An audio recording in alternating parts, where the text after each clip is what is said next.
Rohit unfit कही फसिले कांग्रेस नेत्री। कांग्रेस को कड़ा जवाब देला बीजेपी। रोहित मोटा नुहंती बरं राहुल अनफिट। हाँ क्या भारतीय क्रिकेट दलर अधिनायक रोहित शर्मा गतकाली सकाळ ठारू खबर शिरोनाम रहिछंती।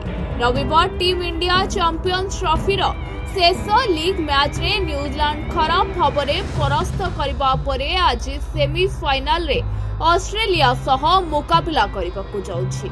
किंतु एही चमत्कार विजयर परदिन जणे कांग्रेस नेत्री एक बयान को नहीं विवाद आरंभ होइछि।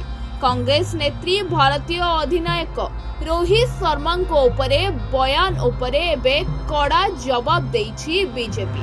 तेबे कही रखुछि जे कांग्रेस मुखपात्र शमा मोहम्मद भारतीय अधिनायक रोहित शर्मा को मोटा कहिथिले। टीम इंडिया रो अधिनायक उपरे आपत्तिजनक मंतव्य देबा जोगु शमा मोहम्मद को सबु दिगरु समालोचना करा जाउछि। तांको निज दल मध्य भर्त्सना करिथिला।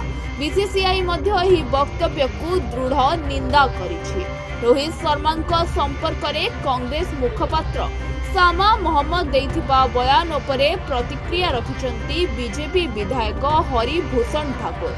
से कहिछंती शमा जेउ कांग्रेस दलर नेतृत्व नेउछंती सेही दलर नेतृत्व नेउथुबा राहुल गांधी अनफिट। से अगणित निर्वाचन हारिछंती। तांकु जणे नेता भावरे फिट रहिबाकू पड़िबो। आमे रोहित शर्मा को उपरे गर्वित। Bureau report ONT news.